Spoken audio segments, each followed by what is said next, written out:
bills for the monarchy in Monaco. But her fairy tale marriage was cut tragically short. Grace Kelly has died. When she died, a light went out of Monte Carlo which has never been lit again. Grace's death shocked the world, but it also left 3 grief-stricken children, Caroline, Albert and Stephanie, struggling to forge lives without a mother. They were thrown into this terrible state, and of course, if you are royal, the show goes on. For decades, the 3 children suffered misfortune in marriage as they grappled with Grace's death in different and dramatic ways. Stephanie rebelled against royal life, while Caroline was continually unlucky in love. Stephanie literally went off and joined the circus. She went totally to pieces. He was obviously the love of her life. And Albert gained the reputation of a playboy prince. Was he tempting fate? Was he taking a risk? Was he trying to destroy his future? I have no clue. Was it their mother's death, a curse, or just being spoiled rotten? For the rest of eternity, none of the Grimaldi family would have success or love or happiness in marriage. When you perceive that, your mother was the greatest gift to Monaco, it must be really difficult to work out your place in that story. Will I ever measure up? Can I ever be as good as her?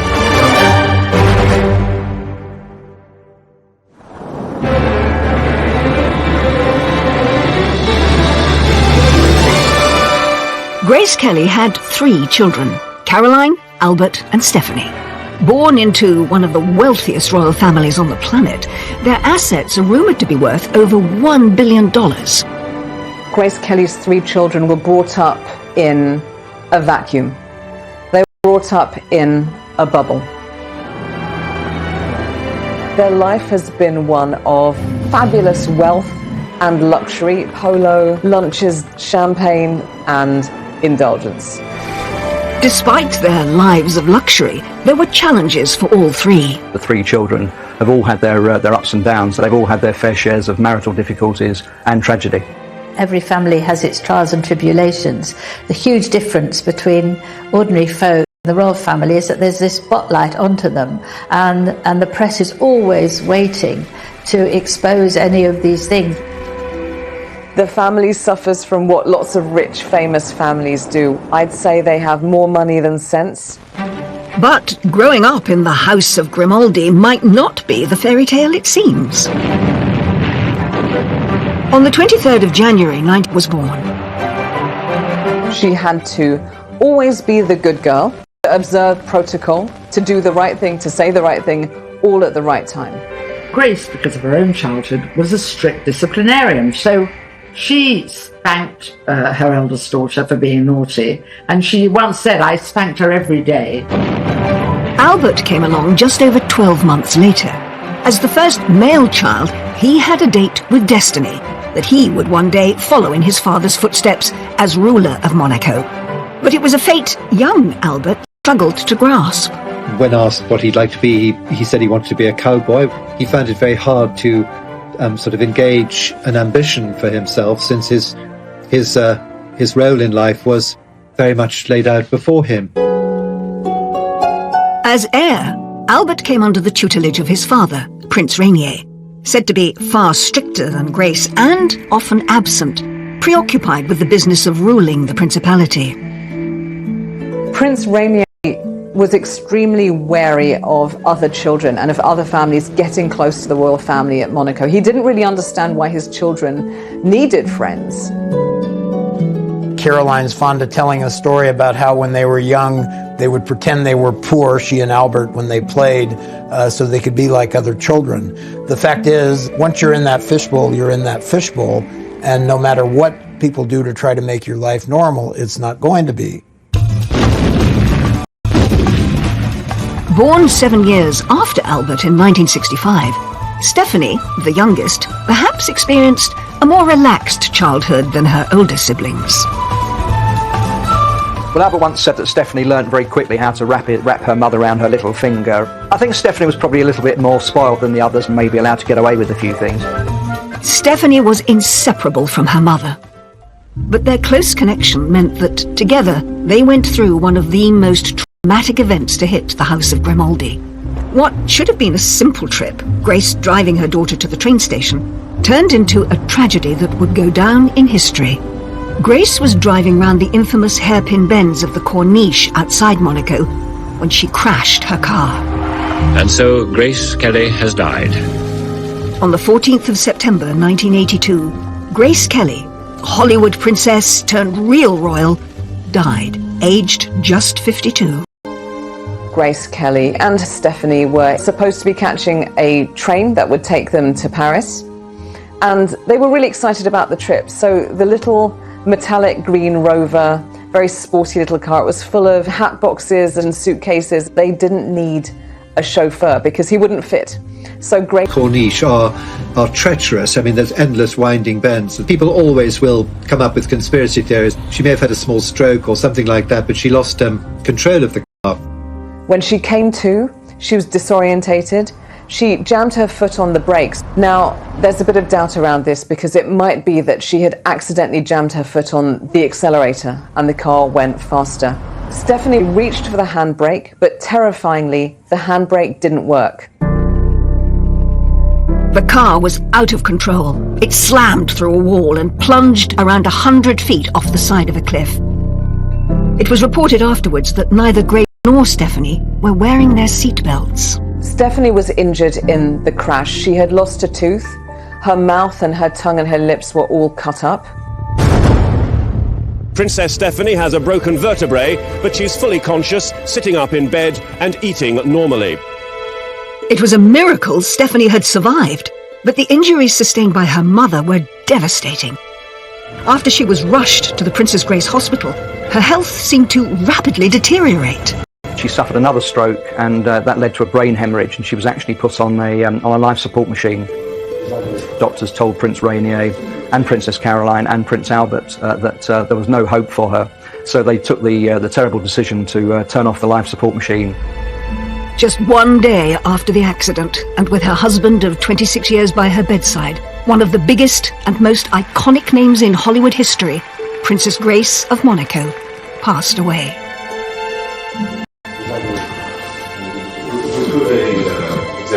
Globally, people were very upset. Grace Kelly had been really the brightest light of Monte Carlo. When she died, a light went out of Monte Carlo, which has never been relit again. The world was mourning the loss of Grace Kelly, but her 3 children were mourning the loss of their mother, and each would cope in different ways and face unique challenges.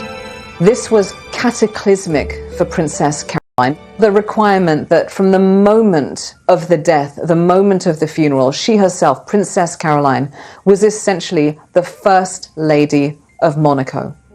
She has had a tricky life with 3 quite complicated marriages. Inevitably, the death of Princess Grace affected Albert. He sought solace in all sorts of things, you know, enjoying himself and going out with different girls. Prince Albert didn't want to grow up. His behaviour was very much of a teenage boy. He'd see a beautiful model, he'd see a beautiful actress, and his attention was with them.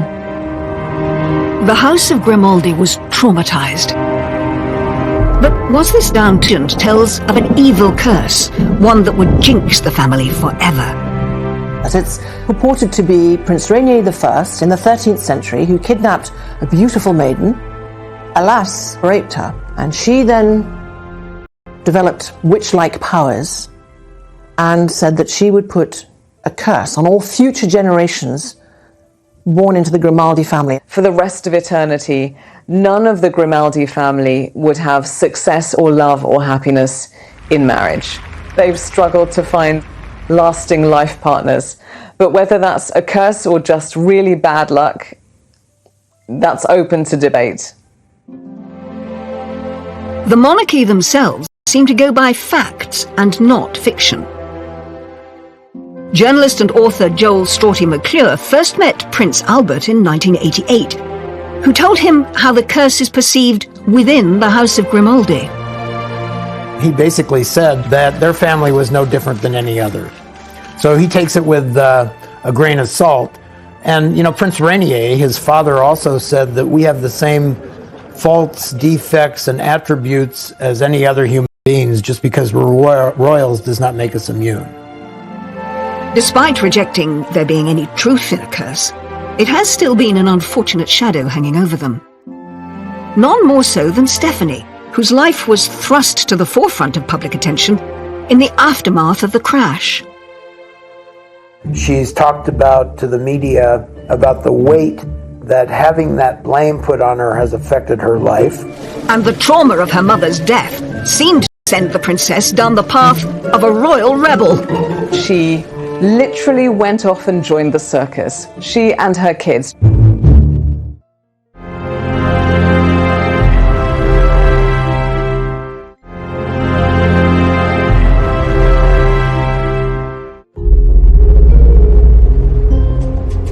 At the age of just 17, Princess Stephanie was thrust into the spotlight as speculation started to spiral that she had caused the accident that killed her mother, Grace Kelly.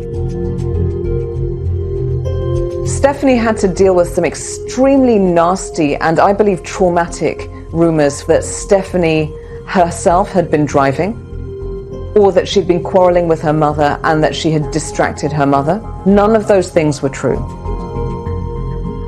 In cases where somebody's been through a tragic loss or been in an accident, there is a sense of, could I have done something different? And sometimes people experience survivor guilt.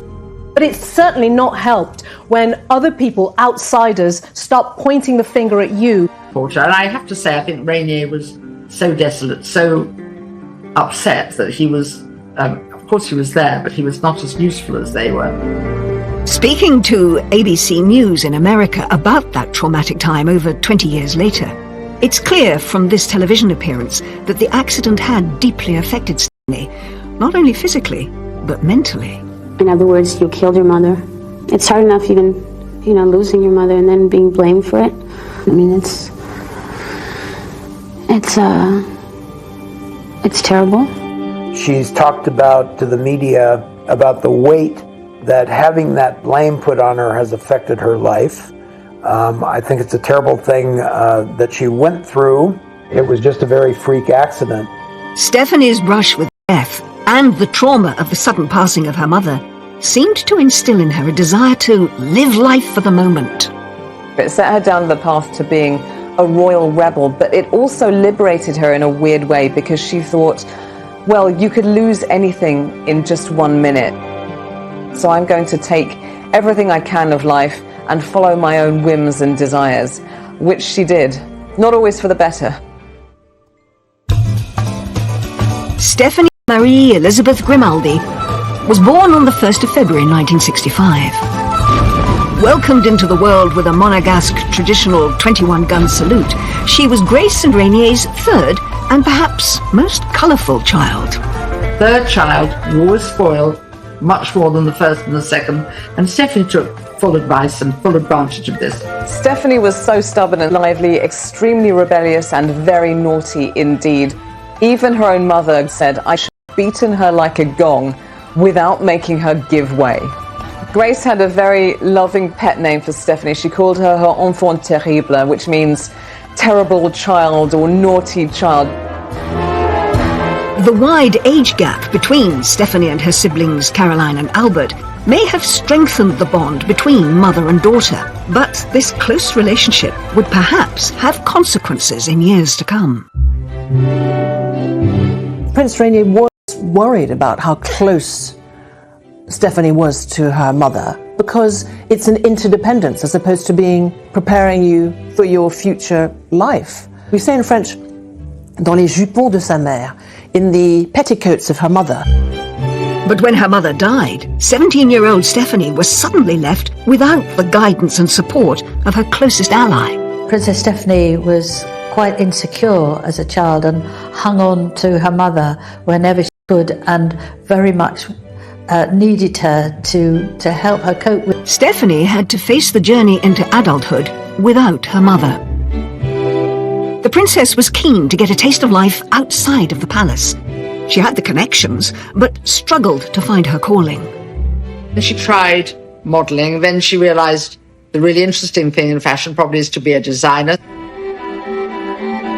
There's a lot of boring stuff, as we all know, about work, and Stephanie wasn't used to boring. She was interning at Christian Dior and allegedly got dismissed. She was dyeing her hair all kinds of wild colours. So I think there was that rebellious nature. Do you think that because you're the daughter of Princess Grace, you can just behave as you please? With no career choice seeming to stick, Stephanie tried her hand at music. A diversion from the conventional look and path of a princess, Stephanie released her first single in 1986, Urago. What you see there is a very unprincessy image. She's being sexy, she's doing her thing. This is her attempt to say, you know, I'm more than just this princess. I have my own identity and I'm trying this out for size and I like it.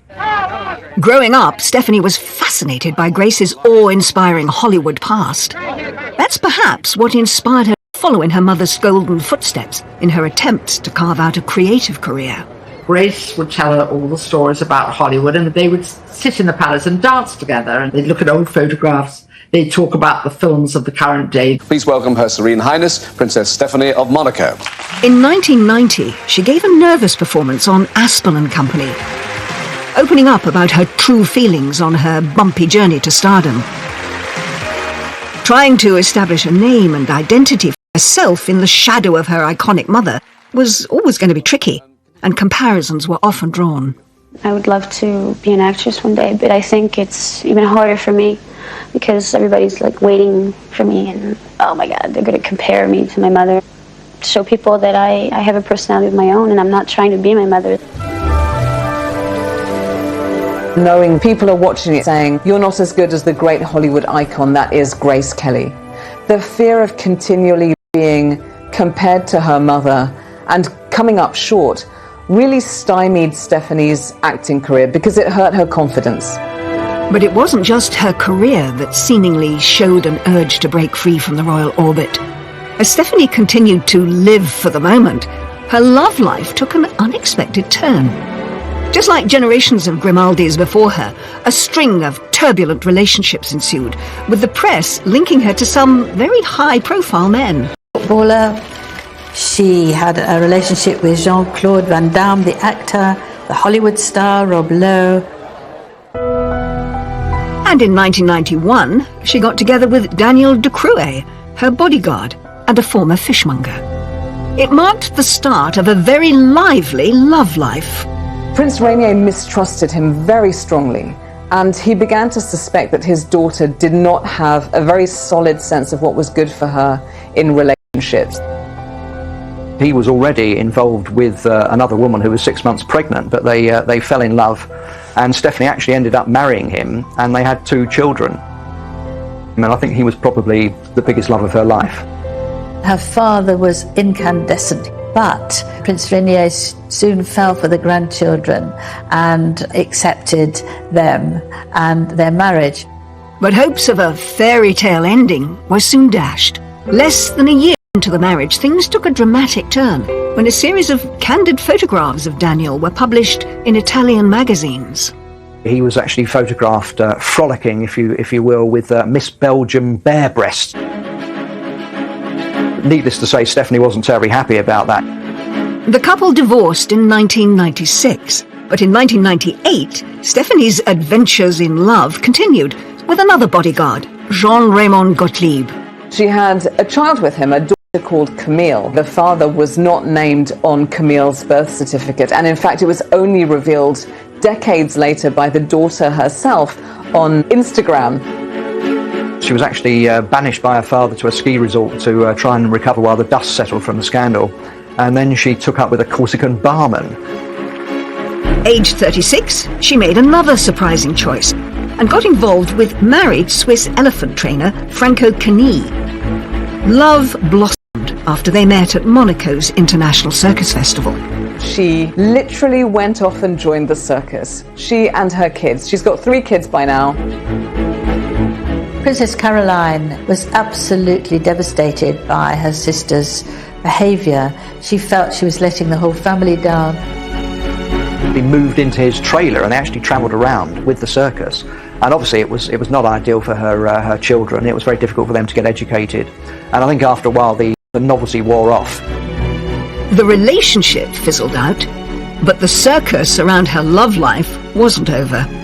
Waiting in the wings was Portuguese acrobat Adans Lopez Perez, who was nearly 10 years her junior. The unlikely couple's family home was a caravan, a far cry from the splendour of the 253-room Prince's Palace of Monaco. Eventually she moved back to the luxury of the palace. It may appear to some that her love life was cursed, or that its chaotic nature was perhaps a reaction to her mother's tragic death. But it could be just as Stephanie has said herself. I may be a princess, but above all, I'm a human being.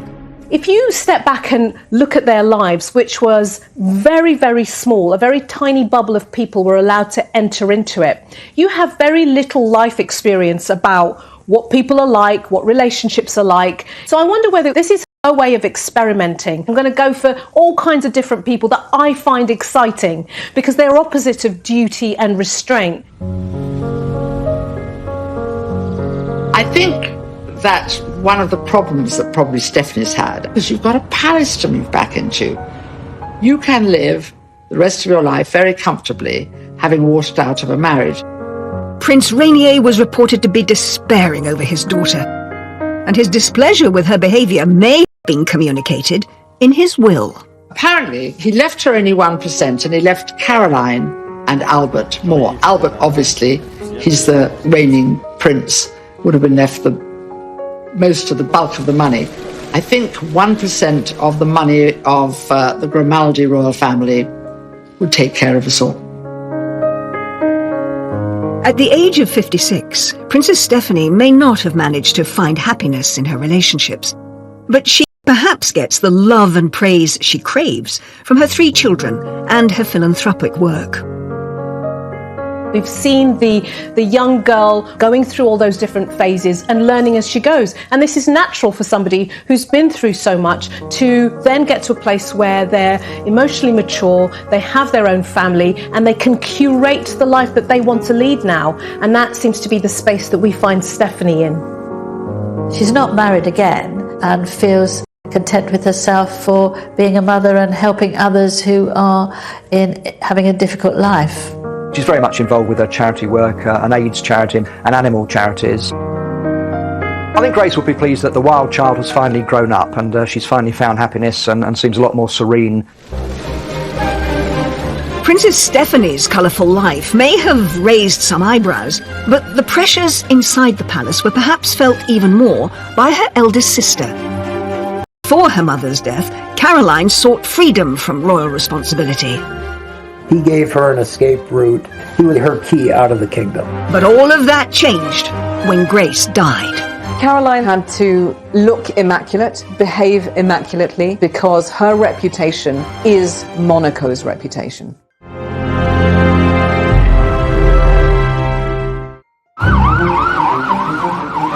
Princess Caroline was only 25 when her mother died, and her role in the royal family changed overnight. No one could have predicted that she would have to take the reins so young. This was cataclysmic for Princess Caroline. The requirement that from the moment of the death was essentially the First Lady of Monaco. Eyes of the world were on her and she couldn't put a foot wrong. She immediately had to learn and reflect all of the royal protocol. She had to look immaculate, behave immaculately, provide no grounds for any possible criticism because her reputation is Monaco's reputation. Caroline was stepping up, something her sister, Stephanie, would never have endured, and her brother, Albert, wasn't ready to take on. Prince Rainier described it as a miracle that after this tragic accident had taken her mother, and sad as she was, Caroline just automatically stepped into her mother's shoes. As Rainier said, she had the spirit of her mother. And that spirit was evident in this interview with the American interviewer Barbara Walters. Head held high, she put on a mature performance and revealed how her mother's guidance enabled her to be so resilient. She was such an outstanding person. She gave us a strength that when she died, we were able to keep going, and we all stuck together, and it worked. Caroline was extraordinary when her mother died. She had matured almost overnight, and she carried out all these duties with, it could be said, a lot of the grace of her mother. She kept Grace's flame alive. As well as supporting her father in his royal duties, Caroline had to support him in his sorrow. Prince Rainier was so distraught when his wife died, and literally sometimes was shaking and couldn't handle public engagements. Caroline was beside Rainier at every big event. She was there whenever her mother had been. I don't think he could have coped without Caroline. She was there right by him, and that was absolutely essential to moving the whole institution forward.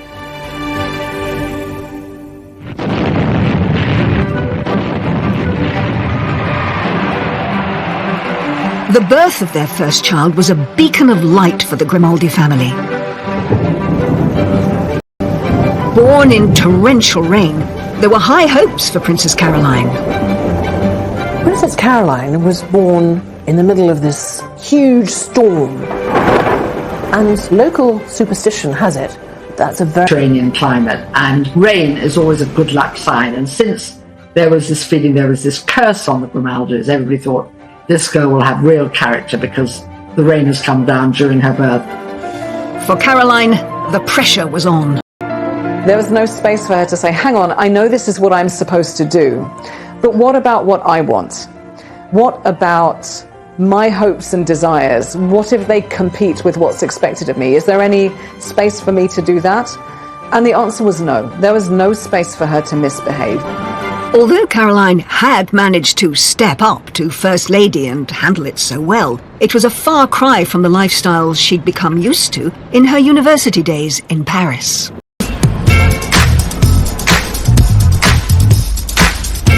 For Caroline, Paris was freedom, exploration, finally having lived and left the Monaco Principality, tiny, everybody knows everybody. She really longed to escape, so Paris was her escape. She was finally free of the stiff formality of Monaco and of being a kind of Euro royal where you're expected to behave all the time. She was able to sow her wild oats, and she certainly did. She wanted to get out. She wanted to get away from, if not out of, that fishbowl. But escaping Monaco didn't deliver the freedom Caroline had hoped for. She was photographed by the paparazzi all the time, smoking and drinking and cozying up to her friends who were also equally glamorous and well-appointed. Having a good time as a young, talented, privileged woman is not some sort of crime, but she was painted as a party animal in a negative way. Caroline, in that famous interview with Barbara Walters, gave her side of the story. When I was 18, 19, like every kid my age, I used to go out to disco on Saturday night, which I don't find astounding in any way. I went out far less than anybody in my generation, but people think that I lived in nightclubs and parties, and it's silly. It's so untrue. She was portrayed by the press and the paparazzi as somehow being unclassy or downscale or loose. These were really slanderous, nasty things to say about her. She found it violating. Her father, Prince Rainier, said, I would shoot these people if I could. She's got her real first taste of freedom, and yet she's got the paps on her tail, looking at her every move, judging her. The headlines are all about this party girl princess. When you see that as a young person, that's going to be incredibly stressful, because it's saying, get back in your box, be this perfect princess. She literally became fodder for the photographer. Obviously, pictures of her smoking and drinking and falling out of bars didn't look very good. And these images of Caroline's lifestyle in Paris didn't play well back home in Monaco. The population in Monaco were absolutely shocked that she was doing things that ordinary people were doing, whereas she should be sitting quietly and obediently in the palace waiting for her prince to come. They wanted her to sew and to learn how to embroider and to wait for an arranged marriage, but she didn't want that. What Caroline did want was to live a normal life. And to her, that meant choosing who she married. A Parisian businessman named Philippe Junot. She saw him, she said later, as her ticket to freedom. Liberté, me voilà, freedom, here I come. Hey, I'm doing what I want to do. This is my life, my choice. Instead of being under the control of my parents in the small principality, guess what? I'm in Paris and I'm living my life. He gave her an escape route. He was obviously her key out of the kingdom. The royal family organised the wedding, which was attended by over 600 guests and celebrities from all over the world. After this lavish public event, Princess Caroline and Philippe Junot escaped to Scotland for their honeymoon and some peace and quiet. The wedding was obviously publicised all over the world. Were you very happy with the way that it went eventually? Yes, we were. We really enjoyed it, and it was really beautiful. But even in the Scottish Highlands, Princess Caroline couldn't escape the cameras. How's married life? Are you enjoying things? Yes, absolutely. Great. And how do you like Scotland? Oh, it's beautiful. First time we're here, but it's really lovely. Beautiful. What we saw up to now was great. The press intrusion did not let up. Later, Caroline would channel her energies into fighting for her right to privacy. She actually took action to the European Court of Human Rights to try and get a privacy agreement so that she could be left alone and other members of her family, and that was actually upheld. Caroline's parents were not enamoured with her choice of husband. Princess Grace had predicted that Caroline's marriage to Philippe Junot would only last 2 years. Well, what happens is that mothers are often right because they've own experience, and Princess Grace was quite convinced that the marriage would not last more than 2 years, and she was spot on. It didn't. When that marriage went south, I think her parents were very relieved. Junot was seen as the antithesis of what both Grace and Prince Rainier wanted for their daughter. She went into it very young, and it had disaster written all over it from the beginning. Princess Grace said it's good that she had a failed first marriage. Now she can have a successful second one. But Grace would not live to see that success. The second marriage would come in 1983, when a young Italian, Stefano Casiraghi, entered Caroline's life. He too was an aristocrat, very distinguished, very moneyed, very debonair. She has described him as the love of her life. Stefano Casiraghi was a businessman. He had his fingers in several pies. In fact, one of them was a shoe business, and Caroline joked that she was delighted because she loved shoes, and he got some specially designed for her. She finally found happiness in someone who allowed her the best of both worlds. She could continue her duties in Monaco, but also live the normal family life she had longed for. He understood her role in Monaco. He understood that she needed to shine. She was a famous face they all recognized, a familiar face that they all admired, a woman who had a life that she had to continue with, and he supported her in all that. Caroline might have found the love of her life, but her father was less impressed. Stefano Casiraghi was younger than Princess Caroline, Italian, and had a reputation that did not please her father, but I'm not sure any man would have pleased Prince Rainier.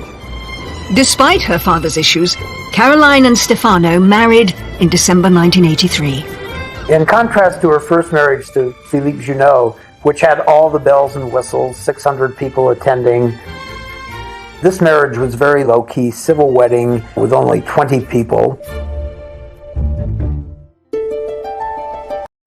The marriage was a success. Caroline and Stefano were happy. They had 3 children, Andrea, Charlotte and Pierre.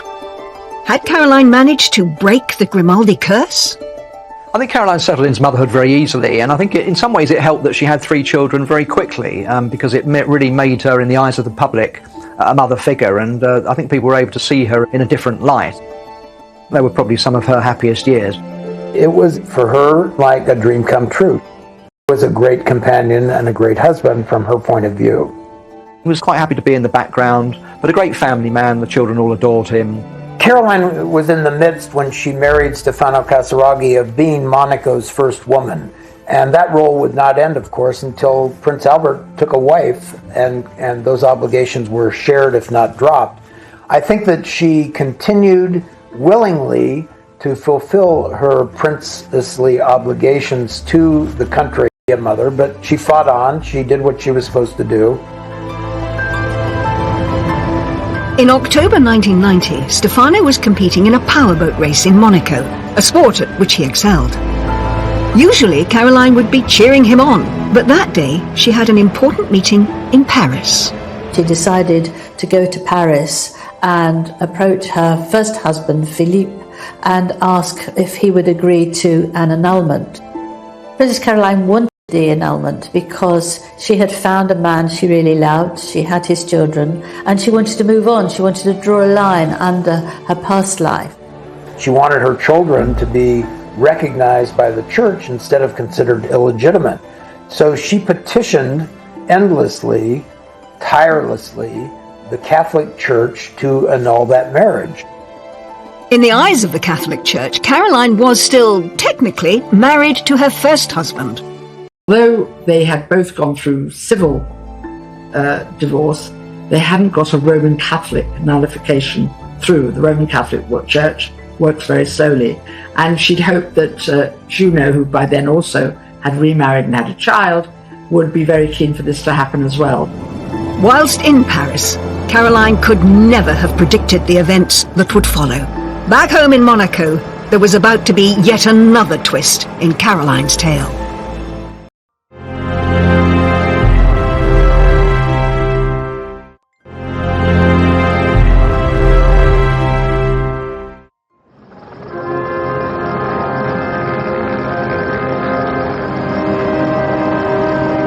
In October 1990, Princess Caroline was in Paris, and her husband, Stefano, was competing in a powerboat race in Monaco. During his race, Stefano's boat capsized, and he was killed, leaving Caroline widowed with 3 young children. The irony, of course, in Stefano's death was that this was going to be his last time of boat racing. He decided it wasn't safe and that he was going to give it up and turn to shipbuilding, which would be much safer. It was a very responsible decision if he was father of 3 children, but tragically it was not to be. Caroline's world had fallen apart again. The man she had found who could support her in her royal role was gone.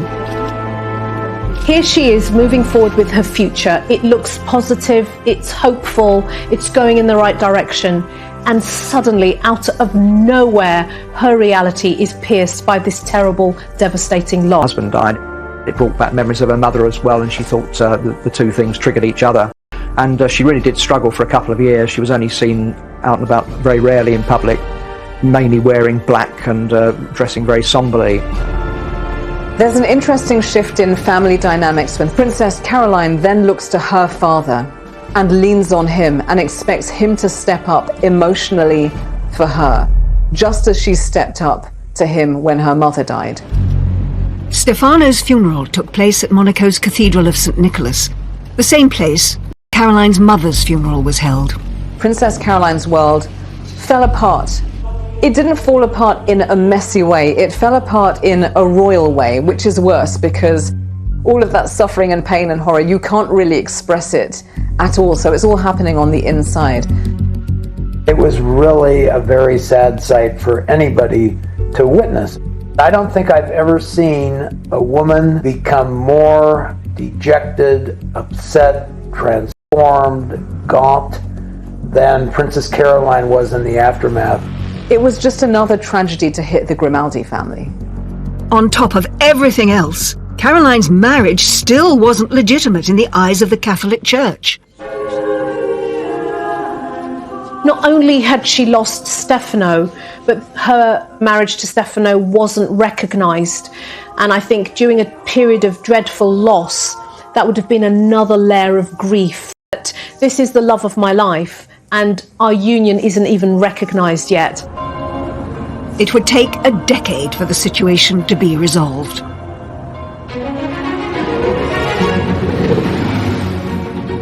Just as Caroline began to get back on her feet again, an old acquaintance, Prince Ernst August of Hanover, came back into her life.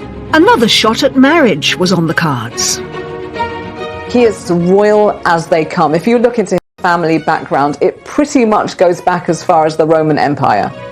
He is super duper, unbelievably mega posh, every which way you look at it. And he has connections to every major European royal family, including the English royal family through King George. On paper, they were a good match, and in 1999, they decided to tie the knot. In one sense, he was exactly the right person for her, but in terms of his character, he was bad news. Alas, he doesn't always have terribly royal or regal behaviour. Indeed, he has urinated in public, he allegedly has broken the nose of a cameraman, and woe betide, and what a crime of lèse-majesté, he kissed the Queen. Checkered past, and I think Caroline thought that marrying somebody who had the right credentials, but obviously knew about his colourful private life, and I think she thought she could possibly tame him, but in fact he carried on as before.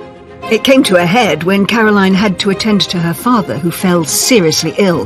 Prince Ernst was nowhere to be seen.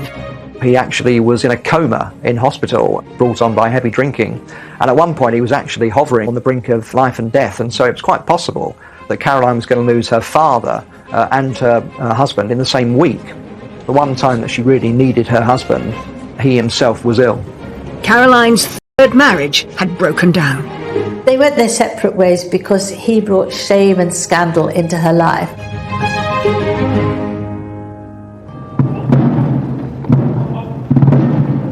Meanwhile, Caroline was still saddled with the responsibilities of being First Lady of Monaco. No one could have predicted she would have been in this position for so long. I think Prince Albert felt very pressured by his older sister, Princess Caroline, who wanted to relinquish the role of First Lady of Monaco. She is just thinking, Prince Albert, will you just get on with it? Will you just settle down, marry, provide an heir, and then I can really get on with my life? In 2005, when their father died, Albert had to step up and take on his father's role. It was a chance of freedom for Caroline. But after all these years, her brother had still not married. Prince Albert didn't want to grow up. His behaviour was very much of a teenage boy. He'd see a beautiful model, he'd see a beautiful actress, and his attention was with them. And his poor sister had to fill in for him a lot of times and be there for him. The credit to Princess Caroline that she was required to maintain face all the time, and she did. She did her duty. Caroline could have been freed from her duties if Albert had found a wife sooner. As early as 1985, when Albert was only 27, he was already being asked the question that would define the public perception of him for many years to come. It was a question Albert grew tired of, etched on his face in this Barbara Walters interview. I have to ask you that question you must be so sick of. You know what it is? Yes, I'm ready. Why don't you ask it and answer it? The question is, what about marriage? The answer is, I don't know. It was very interesting in Barbara Walters' interview with Prince Albert because he didn't like the question and he dodged it. He didn't. My wonderful sister has given up so much for me. He could do what he liked, he could say what he wanted. As long as his sister was stepping up to be First Lady, he didn't have to bother. Was there a reason that Albert wouldn't settle down? Would his playboy lifestyle eventually get the better of him?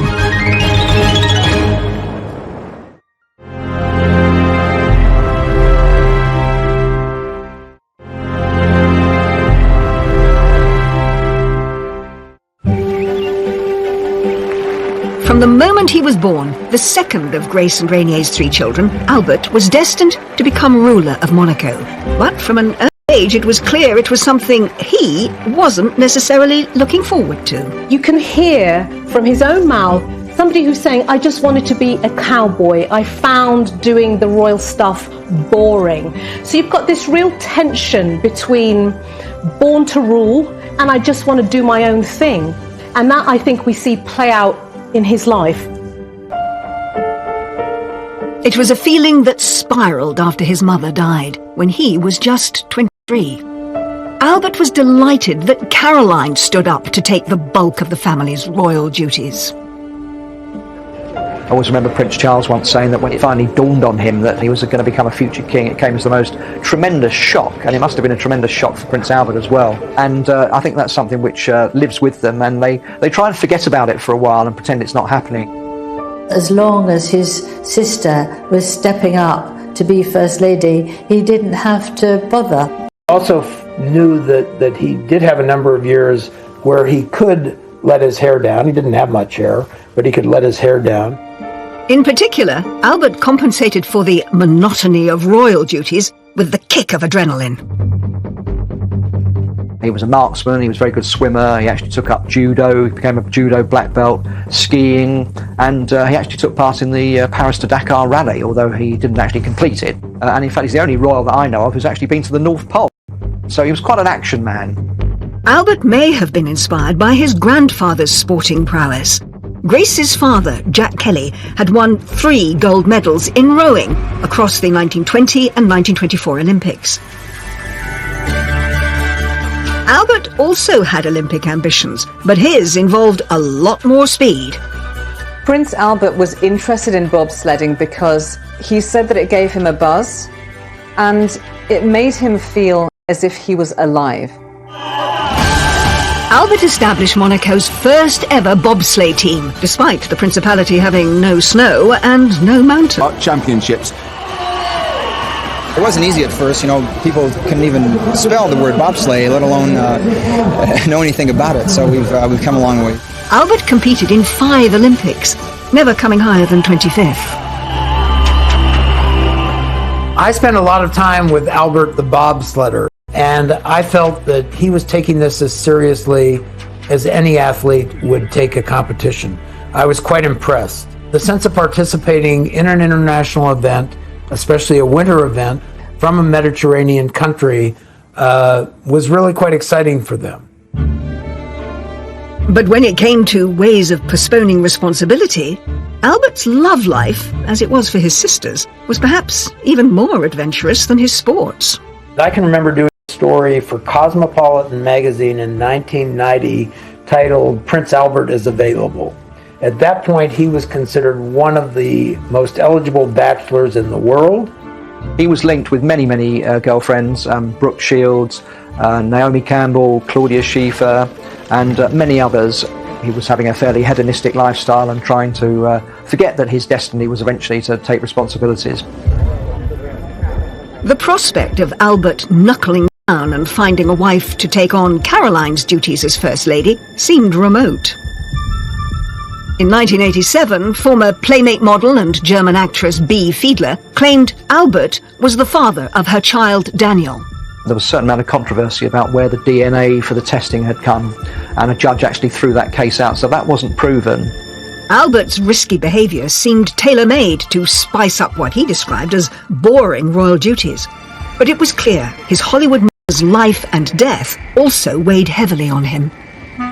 What a fate to have Grace Kelly as a mother. I mean, that beauty, that charm, that vivid intelligence, that charisma. I think that Albert must have felt both the weight of the expectations on him and the public role that he was absolutely, clearly expected to play. I think what he got from his mother was not anything she said, but who she was and the way she carried herself and the way she herself had adapted to becoming Princess of Monaco.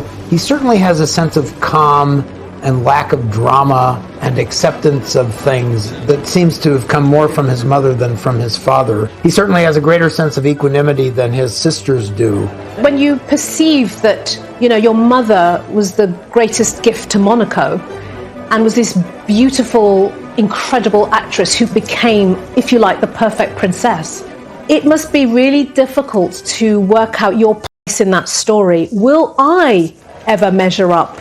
can I ever be? In 2005, he was still unmarried and Caroline was still First Lady. Just 6 days before his accession came another bombshell that hinted that Albert wasn't going to settle down anytime soon. Prince Albert officially acknowledged that he was the father of 22-month-old Alexandra, an out-of-wedlock son with former flight attendant Nicole Cost. Well, there have been rumours before about love children, and he denied it. Another illegitimate child resurfaced in the week before he was actually going to be enthroned. And then subsequently the paternity suit actually turned out to be true. Albert was forced to go onto French television and face up in this stiff and uncomfortable interview. J'ai été extrêmement choqué par la façon dont cela a été traité et le moment tout à fait inopportun. Et vous attendez à d'autres révélations ou à d'autres campagnes de cette nature, puisque ça peut donner envie? Je sais qu'il y en a et qu'il y a d'autres personnes qui font les mêmes, présentent les mêmes, à peu près les mêmes cas. What has baffled me about that is why he was unaware of the existence of condoms. Was he tempting fate? Was he taking a risk? Was he trying to destroy his future? I would like to talk to him about it one day, and I don't imagine I ever will. Albert reportedly provided Nicole with $12,000 a month in financial support, as well as a $2.5 million house in the south of France. Alex would keep the Grimaldi name, but could not succeed Albert. I wonder whether in that position he had no choice. It seemed like Albert might be about to put his Playboy past behind him, but it wasn't long before more revelations surfaced.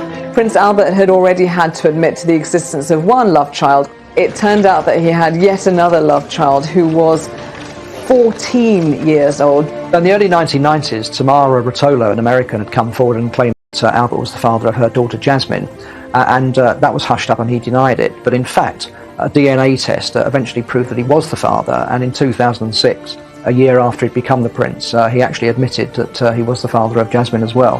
So it's like, all right, cards on the table, let's do this because I'm ready and willing to step up. Albert's admissions may have had another purpose.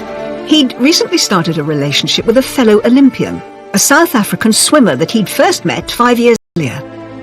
Prince Albert met Charlene Whitstock at a swimming gala, and they immediately bonded over a shared love of sport. With what seemed like a clean slate, finally the way seemed clear for Albert to settle down. But Albert's love life was never plain sailing. There were all sorts of rumours that evidence of a third illegitimate child might emerge, and that Charlene was getting cold feet. There is speculation that Charlene Whitstock was to go through with the wedding.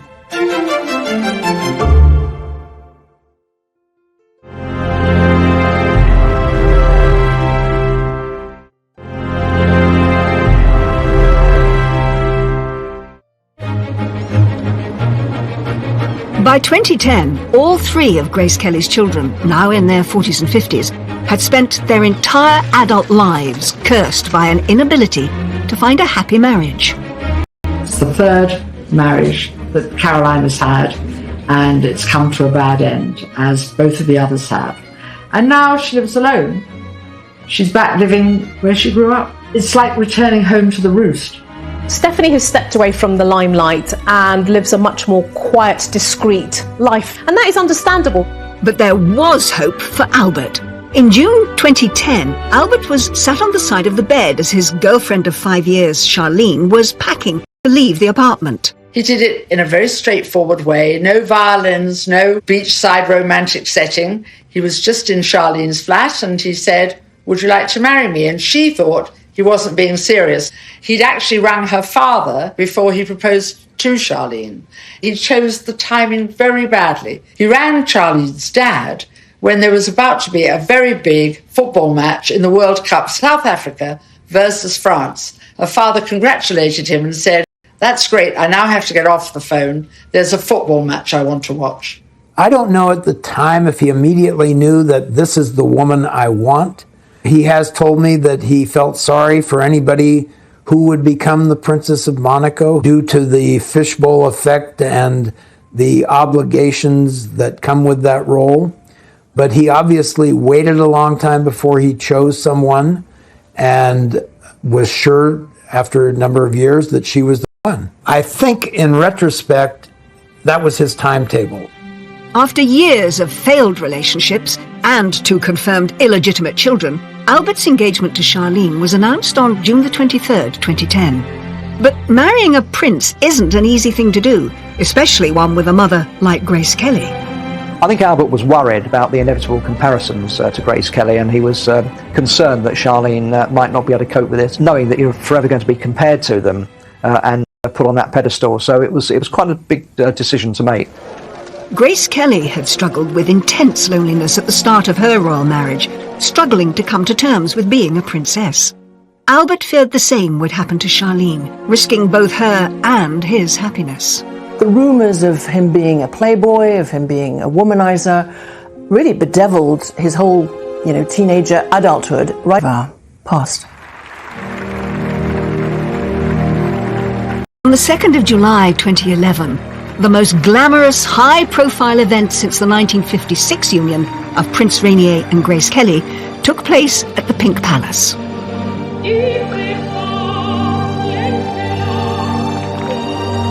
It was a spectacular affair. There was entertainment by Jean-Michel Jarre and the Eagles, and it was reckoned that the whole thing cost about $65 million. It was quite an extravaganza.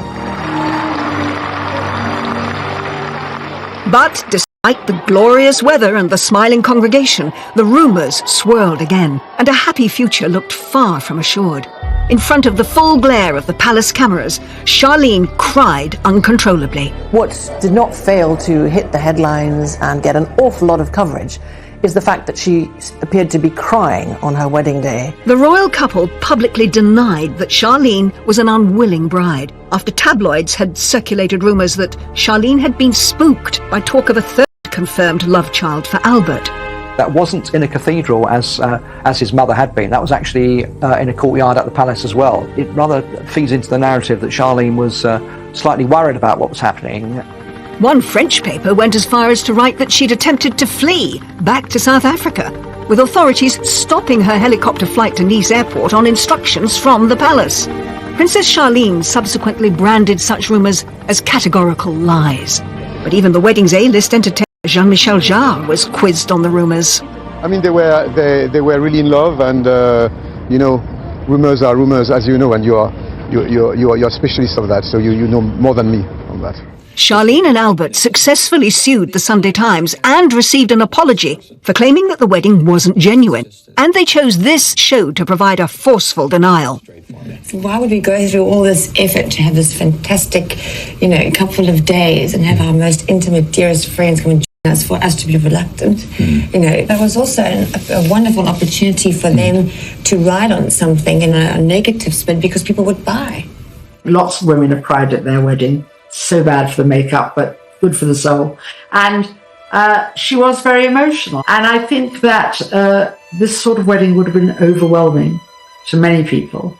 And I think that she was overwhelmed. After years of procrastination, it finally looked like Albert was the first in his family to find true happiness in marriage. 3 years later, on December the 10th, 2014, Albert finally fulfilled his royal duty and provided an heir. At 5:04 p.m. and 5:06 p.m, twins Gabriella Thérèse Marie and Jacques Honoré Rainier were... Finding that partner, getting married to Charlene Wittstock, and having those twins, and having an heir, Jacques, I think will have been immense relief. All 3 of Grace Kelly's children struggled with tragedy, troubled love lives, and the challenge of being royal, all amplified by the pain of losing their mother at such a young age. Born into a gilded cage of immense privilege, they were left to navigate their lives without her guiding hand, and perhaps inevitably along the way, made some self-destructive choices. I don't think there's a curse, but certainly the conditions with which the children were brought up and this overpowering figure of Grace Kelly behind them, I think it was inevitable that they were going to find it difficult to live up to expectations, and that might account for some of the excesses that have gone on. What they have gone through, the deaths, the divorces, the tragedies, are no different than what the rest of us go through, and no easier to bear than what the rest of us go through. And we have watched them suffer and learned that they are in the end, no different than we are. What Grace Kelly's 3 children went through wasn't a medieval curse, but was the accrued effect of generations of royal protocol and isolation and emotional coldness, secrecy and lies, being hounded by the press and gossiped about, being followed by the paparazzi. Perhaps if Grace Kelly had lived, there would have been an opportunity to bring a bit more warmth and colour and light and intimacy into the royal family.